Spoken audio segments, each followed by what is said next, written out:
year is 1994.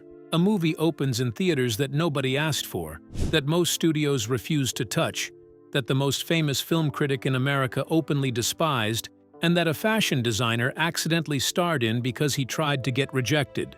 That movie broke box office records. It launched a franchise spanning over 400 television episodes, 4 separate series, novels, comics, and video games. And it did all of this while being held together with iced tea mix, scarecrows, and the stubbornness of a man who refused to leave his trailer. This is the story of Stargate, and I promise you, every single fact in this video is stranger than anything that actually happens in the film. Stay until fact 15, because the last one quietly changed the entire internet. Most people have no idea. Let's go. Fact 1. The origin. 2 strangers, 2 completely different movies. Before Stargate was Stargate, it was 2 completely unrelated films that had no business being combined. The first came from the mind of Roland Emmerich, a film student sitting in a Munich classroom in 1978, watching a documentary based on Erich von Däniken's Chariots of the Gods. The book proposed something radical, that advanced extraterrestrial beings had visited ancient Egypt and shaped human civilization. For Emmerich, who was already obsessed with Egyptian culture, this idea lit something on fire in his brain. He began developing a concept he called Necropel, a film about a spaceship buried beneath the Great Pyramid, connected mysteriously to local children who had gone missing. It was strange. It was ambitious. It was completely unfundable by the German film industry. So Emmerich shelved it. He put it in a drawer and walked away for over a decade. The second film idea belonged to a man named Dean Devlin, not a director, not a writer, but a cast member on Emmerich's 1989 sci-fi thriller Moon 44. Devlin was quietly rewriting his own lines on set. That's the kind of detail that tells you everything you need to know about someone. The man wasn't even the director, and he was already editing the script. Devlin's idea was something he described as Lawrence of Arabia on another planet, a hero chasing a villain through a wormhole into a world already conquered, already enslaved. Epic, cinematic, almost operatic in scope. When Emmerich and Devlin talked, really talked, they realized their 2 completely separate visions had something unexpected in common: a device, a mechanism of transportation. And when a conceptual artist named Oliver Shaw suggested they center everything around this single object, the Stargate was born. 2 strangers, 2 shelved ideas, 1 accidental conversation that produced one of the most enduring sci-fi franchises in history.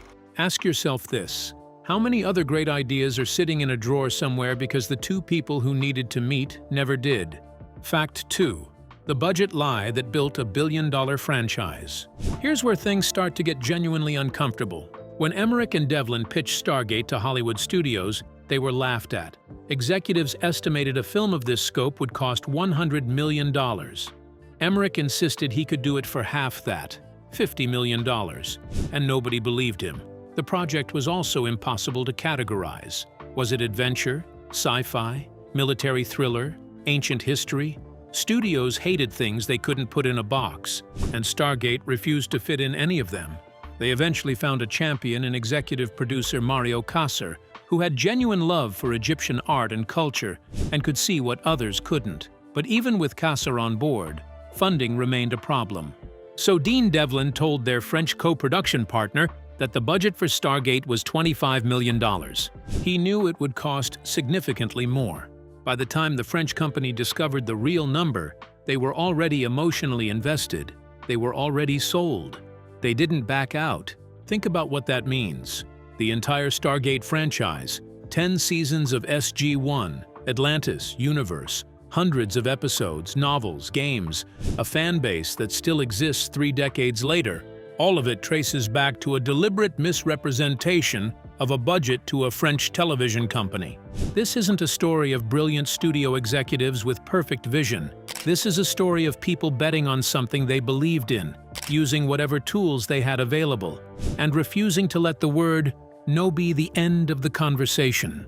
Fact 3. The villain who tried to get rejected and failed. Now let's talk about Ra, the god, the villain, the terrifying, otherworldly being who had supposedly enslaved an entire civilization for thousands of years. The role required someone extraordinary, not just talented, magnetic, someone whose presence alone would make you believe that a species of ancient humans had looked at this figure and decided he was divine. The filmmakers landed on J. Davidson. There was only one problem. J. Davidson absolutely did not want the job. Davidson wasn't an actor. He was a fashion designer in London. He had stumbled into film almost by accident. A party, a conversation, a strange turn of events, which led to his casting in The Crying Game in 1992. That film earned him an Academy Award nomination. Overnight, he became famous. He hated it. The spotlight, the scrutiny, the constant public judgment, none of it appealed to him. He had already made a private decision. The Crying Game would be his first and last film. He was done. When executive producer Mario Kassar suggested Davidson during a casting brainstorming session, specifically because his Oscar nomination could help sell the film in foreign markets, Emmerich and Devlin were intrigued by his presence but nervous about his experience. Playing a multi-layered alien villain who speaks in ancient languages requires a certain kind of fearlessness. Did Davidson have it? They decided to offer him the role. Davidson, not wanting to simply say no, came up with what he thought was an airtight plan. He demanded $1 million, fully expecting to be turned down. He thought the number was so outrageous, so impossible, that the production would laugh and move on. They agreed immediately. Davidson was now, somehow, the villain in a $50 million sci-fi epic. And here is where the story takes a turn that nobody expected, not even Davidson himself. During post-production, his voice was completely altered. The layered, eerie, inhuman sound that made Raw feel genuinely alien wasn't Davidson's voice at all. It was constructed in a studio after filming wrapped. At the film's first screening, Dean Devlin found Davidson afterward. The man who had accidentally become one of sci-fi cinema's most iconic villains was in tears. He believed his performance was a disaster. He thought he had failed completely. After Stargate, he returned to fashion. He appeared in one television movie and one short film. That was it. He left Hollywood, for the second time, having never wanted to be there in the first place. The most powerful sun god in the known universe quit acting, twice. Fact 4. James Spader refused to leave his trailer. Let me ask you something. Have you ever been in a meeting where everyone can see that something is broken, but nobody will say it out loud? James Spader said it out loud. Spader, who played Daniel Jackson, the awkward, brilliant, idealistic Egyptologist at the heart of the film, did not think the screenplay was good, not disappointing, not flawed. He thought it was awful. He has said in interviews that part of what attracted him to the project was, paradoxically, how bad the original script was. There was something interesting to him about that level of failure, the potential hidden underneath it. But interesting isn't the same as acceptable. And when Spader showed up on set and the dialogue still wasn't working, he made a decision. He refused to come out of his trailer. Kurt Russell, who played Colonel Jack O'Neill, the straight-talking military man opposite Spader's wide-eyed scholar, was furious. He went to the trailer. He knocked. He confronted Spader directly. "What are you doing?" Spader's answer was calm, measured, and completely honest. "Come on, admit it.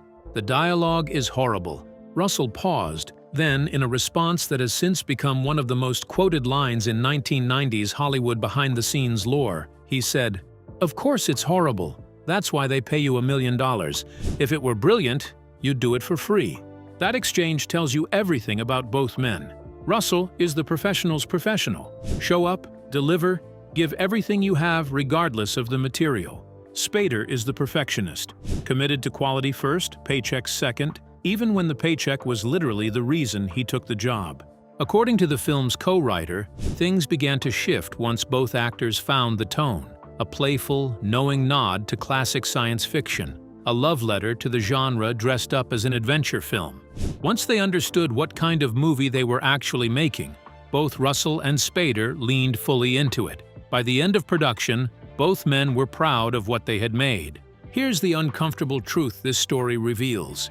The script improved because James Spader refused to leave his trailer. His stubbornness, the thing that frustrated everyone in the moment, was exactly the thing that pushed the material towards something better. Sometimes the most difficult person in the room is actually doing the most important work. Fact 5. The iconic portal effect was invented in a garage. After the VFX supervisor got fired, you know the shot. You've seen it 100 times. The Stargate activates. There's that explosive forward burst of energy, followed by that churning, hypnotic spiral, followed by that shimmering, reflective surface that looks impossibly like liquid light. The crew had names for each phase. The initial burst, the kawoosh, the swirling mass that follows, the strudel, the final reflective portal, the ripple. These effects are legendary. They hold up, and the story of how they were created is the kind of thing that would never happen in a modern Hollywood production, with $300 million budgets and 40 layers of approval. VFX supervisor Jeffrey Okun was brought in by the digital effects company Kleiser-Waltzack to manage the visual effects. From the very beginning, he and Roland Emmerich were not aligned. Okun pitched concepts. Emmerich rejected them. More concepts, more rejections. Eventually, they agreed to test something in a garage, a 3-foot circular plexiglass tank filled with iced tea mix, yes, the drink mix, and a drill attached to a 2x4 board to spin the liquid rapidly. Okun's director of photography, David Stump, positioned the camera sideways and filmed the spinning liquid. Okun was excited by the footage. Emmerich hated it. Emmerich fired Okun on the spot. But here is where the story becomes something else entirely. Okun had a crew, he had equipment, and it was the middle of the workday. Rather than pack up and leave, he and his team decided to keep experimenting. Because why not? What else were they going to do? They found an air mortar. They connected a pipe to the tank. Their first attempt fired too much air pressure, and the entire liquid contents of the tank exploded outward, drenching David Stump completely. They cleaned up. They adjusted the pressure to exactly 2.1 pounds per square inch. They fired again. The camera captured it. That forward rush of liquid energy. That kinetic, violent, beautiful burst that would become one of the most recognizable visual effects in science fiction history. Okun walked back to Emmerich and said, and remember, he had been fired. I know I'm fired, but you should see this. Emmerich watched the footage. Then he said, I never fired you. This is exactly what I wanted. The most iconic effect in the film was created by a man who no longer technically worked on the film, using iced tea mix, an air cannon, and a soaking wet director of photography with no plan whatsoever. Chaos. Pure creative chaos. And it worked. Fact 6. The Stargate was originally black and looked like a giant tire. Here's a question. What does a portal to another dimension look like? Not what the finished Stargate looks like. What does the concept look like before anyone figures it out? According to Dean Devlin in the audio commentary for the Stargate Ultimate Edition DVD, the original Stargate prop was painted black. Not a dark, rich, cinematic black. Just black. Like a tire. A very large, very expensive tire. They had to repaint it, then repaint it again. Then again, multiple rounds before they landed on the final design that audiences actually saw. But the physical paint color was actually the least dramatic design decision made during production. The far bigger shift was the shape itself. The original concept for the Stargate was triangular, not circular. It was designed to stand on its tip like a tall monument, an obelisk of alien engineering. Then Emmerich decided he wanted a dialing sequence. A dramatic, tactile, mechanical activation where glyphs would rotate into position and chevrons would lock into place one by one, building tension with each click and clank. A triangle cannot rotate. Physics and basic geometry immediately ruled it out. The design changed to a circular ring, and with that change came the double ring structure we know. The smaller inner ring that spins, the larger outer ring with the chevrons. What we almost got was a triangular obelisk that looked like no one could figure out how to turn on. What we got instead became one of the most recognizable props in science fiction. Fact 7. The opening scene. Archaeologists are speaking Swedish for no explained reason.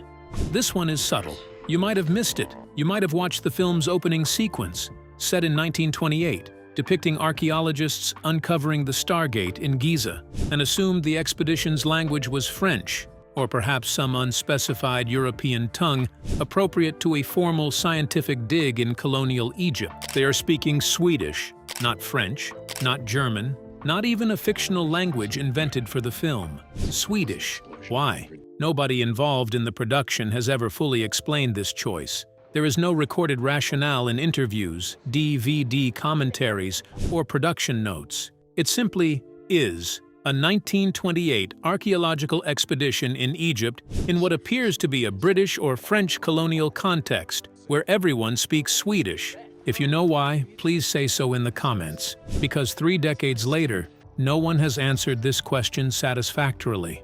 Fact 8. The military base was built inside the Spruce Goose Dome, the fictional underground military facility housing the Stargate, that vast cathedral-like chamber where scientists and soldiers work side by side beneath miles of Colorado mountain, was built inside the Spruce Goose Dome in Long Beach, California. If that name doesn't mean anything to you, the Spruce Goose was Howard Hughes's enormous flying boat, the H-4 Hercules, the largest wooden aircraft ever built. Hughes was obsessed with the aircraft. He flew it exactly once. It is one of the most singular achievements and most spectacular eccentricities in American aviation history. The dome built to house it became the home for an alien teleportation device. There's something deeply cinematic about that coincidence. A building constructed around human ambition and technical impossibility becomes the set for a story about humans discovering something so far beyond their ambition that their entire history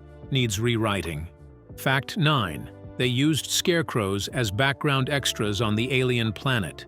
The production filmed on location in Yuma, Arizona during the summer of 1993. The desert landscape was chosen specifically because it was remote enough to avoid the dune buggies and tourists that plagued the more accessible desert locations nearby. But remote created its own problem. The alien planet of Abydos was supposed to feel populated. There needed to be a sense of civilization, of people, of a world occupied by human beings who had been enslaved for generations. The budget did not stretch to sufficient background extras for every shot. The solution? The production team placed stick figures covered in cloth in the distant dunes. The alien planet that Ra had conquered was partially populated by scarecrows. If you go back and watch certain wide shots of Abydos, the distant figures you see moving slightly in the desert wind are not human beings. They are improvised mannequins, arranged by a film crew doing their absolute best with what they had. It worked. Nobody noticed. The film broke records. Fact 10. Sean Connery, Wesley Snipes, and Matthew Broderick almost changed everything. Before Kurt Russell and James Spader anchored Stargate, the film nearly had a very different face. Sean Connery was offered the role of Colonel Jack O'Neill. Connery in 1994, 2 years removed from The Last Crusade, fresh off Rising Sun, leading a military team through an alien portal into a world ruled by a false sun god. The gravitas alone would have been extraordinary. He passed. Wesley Snipes was also approached. Snipes, at the height of his action star ascent, just before Demolition Man had cemented his status as one of Hollywood's most watchable performers, he declined as well. Kurt Russell was approached multiple times and turned the role down repeatedly before finally agreeing to take it. For Daniel Jackson, the stuttering, passionate, laughed-at Egyptologist, Matthew Broderick was considered. Broderick, still carrying enormous goodwill from Ferris Bueller's Day Off, would have brought a very different quality to the role. Lighter, more comedic. The film would have leaned differently. He couldn't commit. And for Ra himself, the original concept of the character was written as a senior human male. Sir John Gielgud, one of the great stage actors of the 20th century, a man whose classical training was unparalleled, was considered for the role of an alien sun god in a 1994 summer sci-fi film. Instead, a fashion designer who demanded $1 million to be rejected got the part. The version of Stargate you love is not the version that was supposed to exist. It is the version that survived a long series of no's. Fact 11. Test screenings were a disaster. Before Stargate became the cultural phenomenon it is, it screened for test audiences who did not love it. Only 40% of people in early screenings responded positively. 40%. That is a number that, in modern Hollywood, gets a film pulled from release, sent back for reshoots, or quietly buried. In the context of 1994, with production companies Canal Plus and KLCO already in serious financial difficulty, a box office failure could have been genuinely catastrophic, not just for the film, but for the companies behind it. Almost no one involved believed Stargate would succeed. The studio was nervous. The producers were nervous. The director's track record didn't inspire overwhelming confidence. The cast was not exactly a guaranteed commercial draw. The film belonged to no identifiable genre. The test screenings were bad. And then it opened. On its opening weekend, Stargate set the record for the highest-grossing October opening weekend in cinema history at that time. The lesson here is both simple and humbling. Test screenings are a tool, not a verdict. The audience that fills theaters on opening weekend is not the same as the audience assembled in a focus group room. Passion travels differently than feedback forms. Fact 12. Roger Ebert put it on his most hated films list the same year. It broke records. In 1994, the most influential film critic in America, Roger Ebert, the man whose thumbs up meant more than almost any advertising campaign, named Stargate one of his most hated films of the year. Not disappointing, not mediocre, hated the same year, the same calendar year, the year it broke October box office records. Ebert's reaction and the audience's reaction could not have been more opposite, and that tension between critical consensus and popular love is something Stargate has lived with ever since. The franchise spans over 400 episodes of television, multiple book series, comic adaptations, and games. Its fan base is one of the most devoted in science fiction. Fan conventions for the franchise still run today. Roger Ebert didn't like it. Both things are completely true. This doesn't mean critics are wrong and audiences are right. It doesn't mean the opposite. It means that sometimes a piece of art finds the exact audience it was made for with a precision that bypasses every official arbiter of quality. And when that happens, no review in the world can stop it. Stargate was not made for critics. It was made for people who looked up at the pyramids and wondered what if those people showed up. Fact 13. A $149 million lawsuit nearly derailed the entire franchise. In 1995, just as Stargate was beginning its transition from film to television franchise, a man named Omar Zoudi, an Egyptology student, filed a lawsuit against the production company. His claim that Stargate had plagiarized his manuscript, Egypt Cape, to the tune of $149 million. This was not a small nuisance claim. $149 million, filed at the exact moment the studio was beginning to build a television empire on the film's foundation. If the lawsuit had succeeded, or even stalled long enough to create sufficient legal uncertainty, the entire expansion of the franchise could have been delayed, restructured, or abandoned. The lawsuit was ultimately dismissed. But consider the timing. Every major franchise exists within a narrow window of momentum. SG-1 premiered in 1997, 3 years after the film.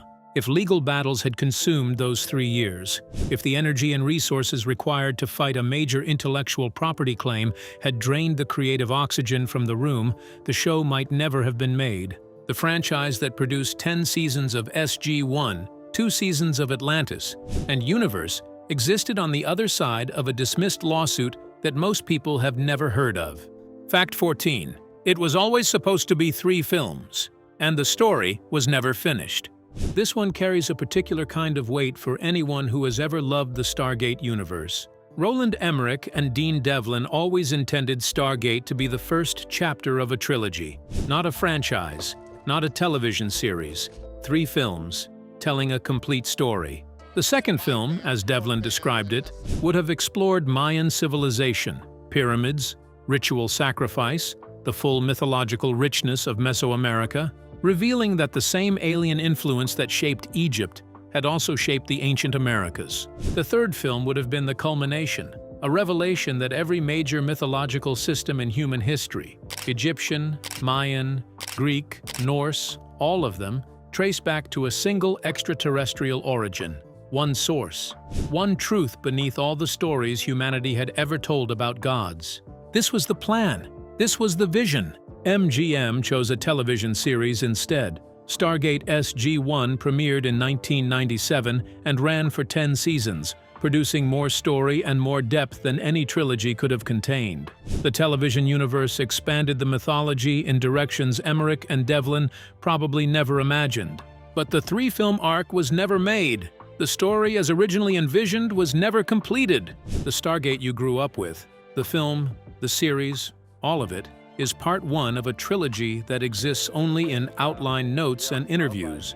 Somewhere, in a version of 1994 where different decisions were made, there are 3 films. There is an ending. We never got it. Fact 15. Stargate invented the movie website and changed the entire internet. Save this one, because this is the fact that makes everything else feel small.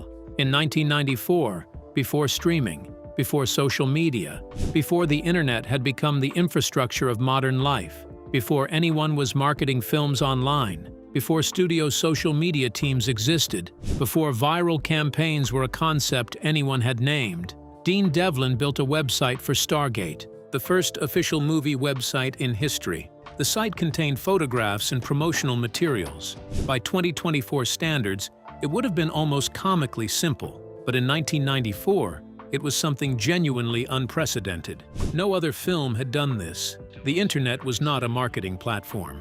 It was not yet a mass audience tool.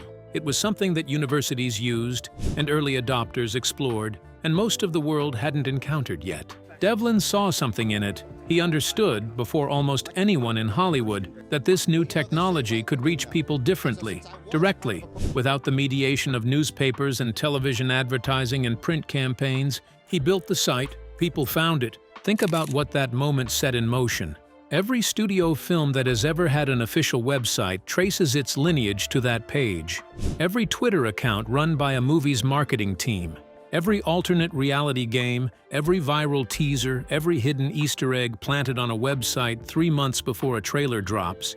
Every time a studio treats the internet as a creative extension of the filmmaking process, all of it has a starting point. A Stargate website in 1994, a sci-fi film about Egyptian gods and alien portals that Roger Ebert hated, starring a fashion designer who tried to get rejected, built on a portal effect made from iced tea mix by a man who had just been fired, with scarecrows filling an alien planet's background in a building that used to hold Howard Hughes's Impossible airplane.